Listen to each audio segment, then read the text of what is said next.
Hey guys, welcome back to the channel. My name is Frank and I'm standing in front of my personal 2021 Chevy Colorado ZR2. I just hit a little bit over 25,000 miles, so let me go ahead and give you my experiences with a 25,000 mile owner's review on the Chevy Colorado ZR2. Let's get into the review.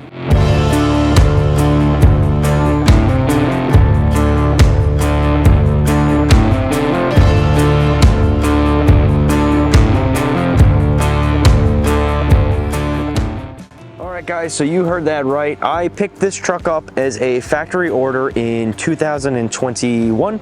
This is a 2021 as well. I placed the order in, I would say, January or February of 2021, and I received it in June. And since then, I've had nothing but fun with this truck, in all honesty, and I've had no major issues or complaints about it. However, we will get into some things that I think that Chevy did wrong and what they could have improved on and what they have definitely improved on in the new released Colorado ZR2. And if you haven't seen that video, somewhere on the screen, I'll have a link pop up to my review on the Chevy Colorado ZR2 Desert Boss, which is a brand new model of this. So without further ado, let's go into this truck in particular. Now, I wanted to make this video because honestly, the way the market is right now with cars, I know a lot of people out there, including myself, are going to start to look for more older and pre-owned cars and trucks out there instead of getting something brand new, because in all honesty, it doesn't pay to get anything new right now. How the new cars in today's day and age really aren't affordable anymore. And if you want something affordable, it's pretty much going to be bare bones, absolutely nothing. So with that being said, I'm sure that these are going to be something that more and more people will turn to, because I've seen pre-owned ones of this, the 21s, the 2020s, 2019s, and so on, going for about $32,000 to $38,000 for a, you know, kind of average mile, which is going to be this one pretty soon, in about 25 to 35,000 miles, and the lower mileage ones going for about 40,000 out there. So yeah, so let's start on the exterior, and that's going to be the first thing is this color. This is Sandu Metallic. I factory ordered it with this color. I really wanted a military tan looking color. It's kind of taking over the truck market now. I know like the Nissan Frontier has one. The Tacoma is very popular with that color. Obviously the Chevy Colorados. I haven't seen too many Ford Rangers with this color, or really any. I don't know if they make it. Overall, I'm very happy with the color. It has no issues. It still has the same shine that it did. I think that it looks and matches this truck really well. All right, guys, so let's jump underneath the hood. So yeah, I'm about to hit 26,000 miles. Actually, I'm a little over that 25,000. I think I got like 25,800 and some change, I believe. When I got this truck, I had the option of doing the diesel in here or the 3.6 liter V6. Obviously, as you can see right here, I have the 3.6 liter V6. It has 308 horsepower with 275 pound-feet of torque, so it's very underpowered in terms of a truck or a mid-sized pickup truck, but it is what it is. Overall though, I've had zero issues right now with this motor, really with anything. I've cleaned it a few times, just, you know, light power washing and stuff like that. It does tell you where to power wash and where not to. You can see it has like kind of logos right on here where not to power wash and stuff like that. But overall, I have not had any real issues. It's bone stock right now. It didn't do anything, didn't do, you know, the intake. I've changed absolutely nothing on here.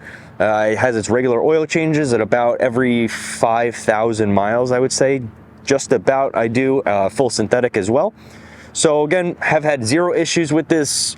No sounds or anything that kind of sounds like it has to be replaced or is giving me issues. The only thing that I will mention that kind of feels weird that I've noticed other truck owners have also experienced is actually the transmission. So when I just start the truck up and I go to drive, if it's a little too cold out, and I guess I didn't let it warm up enough, the first gear to second gear kind of slips a little bit. So you notice as you're driving, it actually, the RPMs will just all of a sudden jump up a little bit, and then it'll shift into second gear, and it kind of has like a little clunk. So I'm not really too sure about that. I looked it up. Some people said that that's a really bad sign and, you know, catastrophic and stuff like that, but it doesn't happen every single time. And honestly, I'm just going to keep on rocking it, because again, it's not every time. It only happens once, maybe, and then that's it. You know, any other times after that, it won't do it. So I'm going to let it be just for now. It may just be, I heard some people saying that maybe it's a little low on transmission fluid in there too, but it is what it is. So yeah, otherwise underneath the hood, I've had zero issues so far. It's been on the beach plenty of times. There's no real signs of any rusting or anything like that going on, anything premature that seems to be going wrong. Everything is still very clean, and that's the way I like to keep it. I also do rinse the truck off every single time I get off of the beach. I rinse underneath it, I rinse in here, I rinse the exterior, you know, give it a just quick wash. So obviously it's been holding up pretty well like that. Let's go ahead and close this up. Now let's jump into some of the exterior features and styling of the truck. I think that overall it looks really good and they did a really good job, and I think it would compete well with other mid-sized trucks that are coming out in today's date, especially after having the 21 redesign, which is why I picked this particular truck. I like the way that they redesigned the front end and then obviously the back tailgate. It makes it look a lot more modern, and pretty much most trucks in today's day and age are coming out with similar looks and designs that this one has in 21. Obviously, Chevy has fully redesigned it yet again. So the 24s are completely different across the board than what this looks like. So the 21s have a different front end grille and a different tailgate, really, and that's mostly it. You can see it has the big Chevy right here on the front. It's this gloss black kind of pattern grille on here, and then you have the little Chevy flow tie, as they call it, right here, because it can flow right into there. Everything else is standard. You have your 2 red tow hooks right down there. You have your front skid plate right under there, and the headlight design, everything else is normal. The fender flares, everything on here is bone stock and left alone and right from the factory, and not much of that changed from the 2016-17 models to now. Overall, I'm happy with the exterior styling of the Colorado. I think that, again, it looks pretty good. Because it was a factory order, I did add a couple little extra things, like doing the blacked out badging right there for the Colorado. I did put the optional sports bar on there with the lights. Those do say Colorado on there. And then on the back, you can see the new rear tailgate for this time frame, which was Chevrolet. I also got this filled in with black. Again, more black lettering right here, and then the ZR2 badges down there. I think they did a pretty good job on the rear end. Again, most new trucks, including the new Colorados, have the same style tailgate design where it says Chevrolet embroidered into the tailgate right here. And that's really it. I did opt in and get the shorter cab and then a longer bed. So I have a 6'3" bed, and then I have a smaller cab because I didn't need the backseat room as much. I'm kind of regretting that though now, because honestly I see a lot more times where I would love to have a little bit larger rear seat room and then a little bit of a shorter bed, but it is what it is at this point. So yeah, overall the exterior styling, I think it holds up really well in today's day and age against new model trucks. So that's really it. Let's move on though, and now let's move into the suspension, because obviously that's a main part of the ZR2 and the tires on this truck. Alrighty, so now coming down to the wheels, it's the same 4 wheels on every single tire on here. These are the Goodyear Wranglers. They're gonna be 265 by 65s by 17s, and I picked these wheels in particular. These are actually the stock OEM ones that were offered at no extra cost when I was building the truck, and the reason I picked it is because you can see the ring right here around the rim itself is actually finished in a sand dune metallic type of looking metal. It says ZR2 right in there too. So I got that because it matches the paint pretty well, and I liked it better than the other wheels that were offered at the time. Overall, these are the same tires, stock tires. I got about 26,000 miles on them. Have had no issues with them at all, not a single nail. They've been able to get me through multiple snowstorms, again, through the beach and in deeper sand. Off-roading too, not major off-roading, but just some lighter stuff. And overall, the road noise with them is very nice and it's very quiet. They're a pretty good match for this truck. And now that brings me into the suspension, which is the major part of this. This has the Multimatic DSS-V dampers and suspension on here. You can kind of see them right down there. Those are really comfortable. Chevy did a really good job with them because they're the perfect mixture of going off-road and having that capability of going off-road while also being comforting at the same time if you're going to just be on a normal street like this.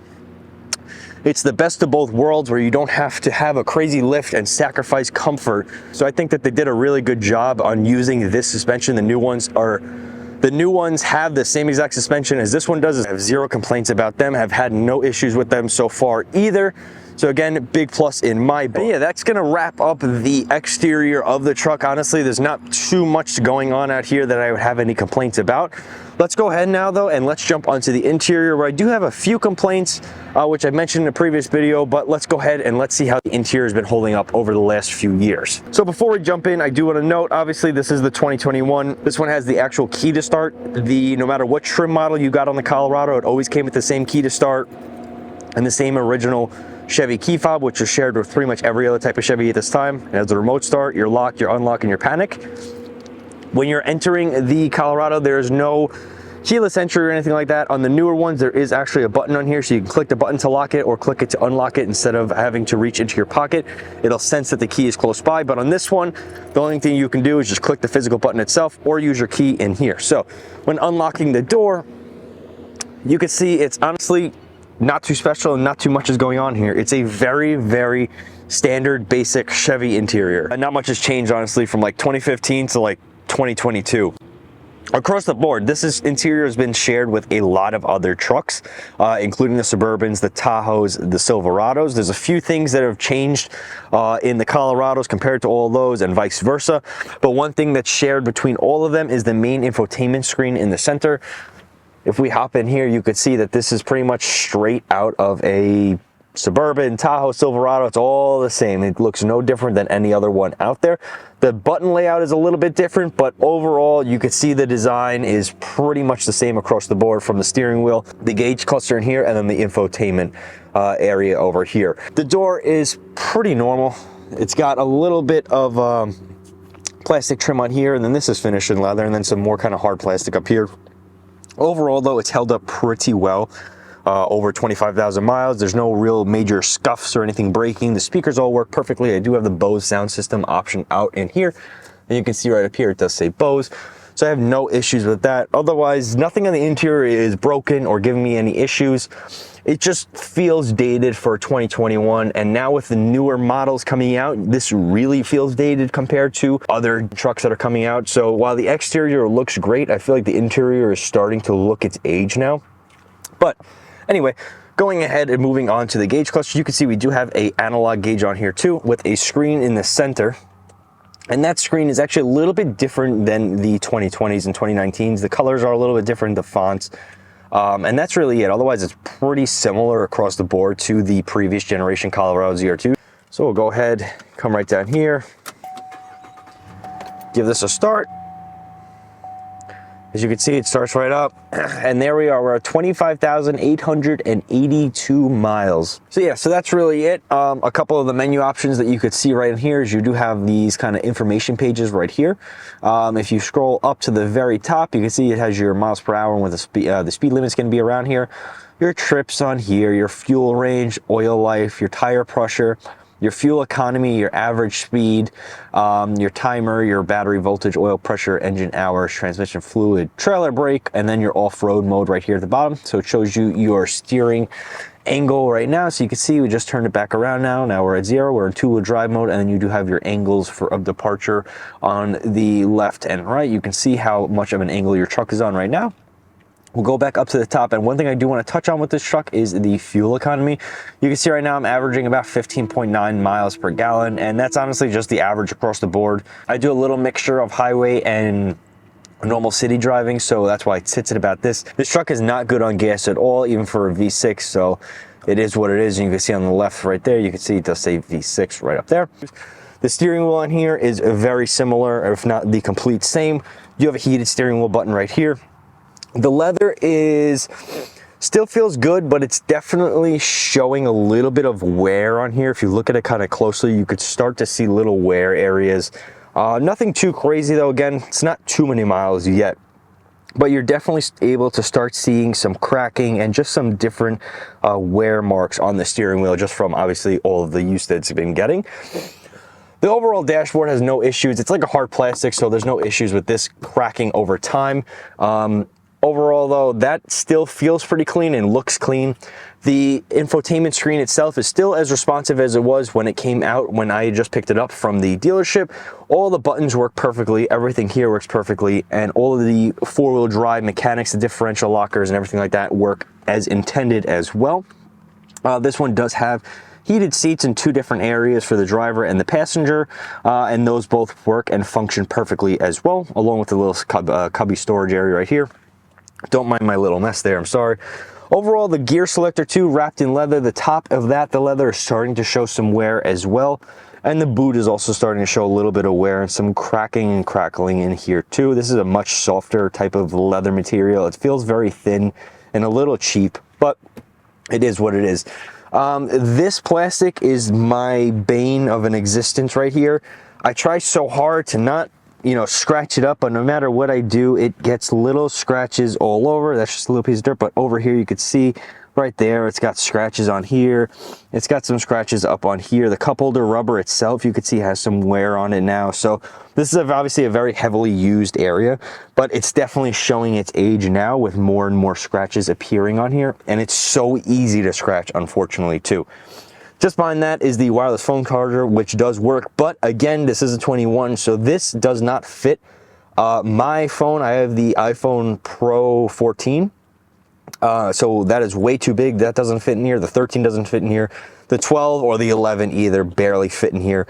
You can get a charge. It'll be like kind of angled, so it doesn't really charge too well, but it is what it is. Anything prior, I would say, to the 10 and below would fit in here. So again, one thing that's been changed though in the 2024 is that it actually has a phone charger to hold newer age phones. So that's a good sign, but this one, pretty much useless at this time, and I don't really use it. The leather armrest on here too is pretty well. It's actually holding up well for something that gets used all the time. Doesn't really show any age, doesn't really have any cracking or anything like that. The stitching still feels very well. It still feels put together. Nothing seems to be coming apart at all, and it looks very clean still. No issues with that, and then no issues with the release and unlock and lock also of here too. The opening and closing on here has no issues. It has a little bit of rattle and shake, but that's kind of just how it was from the factory. That's just GM engineering at its finest, but we'll let that be. Now, let me hop back out and show you the driver's seat, obviously, because this gets the most amount of wear. The seats in general have the ZR2 embroidered on the top areas right here, and you can see overall the back of the seat is holding up pretty well. The lower portion is decent too, but you can start to see now some wear coming up in this corner right here, and just a little bit of wear marks on here too. Obviously, this is what gets used all the time. Comparing that to my passenger seat, which is not too much that's being used, but you can definitely see the difference between both of them. But again, it's not crazy, it's not terrible. For 25,000 miles on it, I could probably just put some leather conditioner on here, and I'm sure that it'll soak up a little bit of that and kind of remove some of these. But other than that, there's no issues, there's no tearing going on, there's no kind of weird things that feel weird in here or anything sticking or poking me under the seats that shouldn't be. But yeah, otherwise that feels pretty good. Below that, I do have the WeatherTech Chevy floor mats on here. These things have held up really well. Absolutely no issues with these at all, and that's really all that is to it. The door sill itself, no major issues. This is starting to get scratched up a little bit more now, the little plate when you're going into here that says ZR2, but it is what it is. It's a truck at the end of the day, so obviously it's not going to be perfect. Jumping into the rear now, this is what I was talking about, where I have the shorter cab on here in the extended bed. These doors open up backwards like a little bit of a suicide door style. That's giving me no issues at all, and nothing has broken with that at all. Moving on to the rear seats, you can see that these have pretty much no room. I mean, that's my comfortable driving position. Any closer and I'm gonna be a little too close to the steering wheel. So you can see that this is pretty much non-existent for rear passengers. Overall though, because no one sits back here, there's pretty much no wear and tear on these rear seats at all, except for whatever I store back here sometimes when I'm going to work and doing stuff like that. You do have your little strap right here to pull and open this up and release a little bit of a hidden storage cubby area down here. Again, absolutely no issue with this seat, no issue with that seat, and overall no issues on the rear end of the truck at all. So yeah, I got this truck with the purpose of driving onto the beach often, going fishing a lot, being able to go to work no matter what the conditions are, and just overall having a fun off-road mid-sized pickup truck that I can go wherever I want, whenever I want, and not have to really worry too much about it. To this day, this truck has kind of given me exactly that and exactly what I've asked for. And overall, it's exceeded my expectations across the board. It's very comfortable. It allows me to do what I want to do whenever I want. And I have no real complaints. Granted, I only have 26,000 miles, we'll call it now, on it.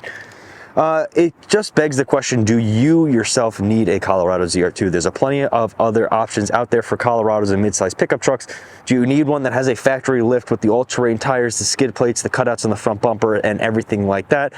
If you do and you think you're going to use it all the time, then yes. But if you don't think you're going to use it all the time, then I wouldn't. I would probably get something a little bit underneath. I would get a Z71, which is probably a little cheaper. Again, you can still get one with all-terrain tires that'll get you through some snow and stuff like that. But if you're really planning on having fun and you want that really fun off-roader that you don't have to touch and you just want to leave bone stock, because that was another thing that I was really contemplating, is I just got this truck with the intention of leaving it bone stock, not touching it and just letting it be. If you think you're going to need all of that stuff and you really believe it, then go ahead and get it. But if you think, maybe I'll use it every once in a while to go to the beach, or every once in a while to, do some off-roading upstate or something like that, or wherever you may live, you know, then maybe this isn't the truck for you. Then maybe getting a smaller version like the Z71 or a different brand is the one for you. That's going to wrap up my video on the owner's review on the Chevy Colorado ZR2, the 2021 model year. And this is going to pertain from 2015 or 16 up to 2022 in this case, because they shared the same exact pretty much across the board for the engine, the transmission, and everything like that. Just a few subtle differences here and there. So yeah, with that being said, guys, I'm going to wrap up this video right now. I look forward to seeing you all in the next one. Remember to like, comment, subscribe, hit that notification bell so that you know when I post next. And I look forward to seeing you guys all in the next one. Take care.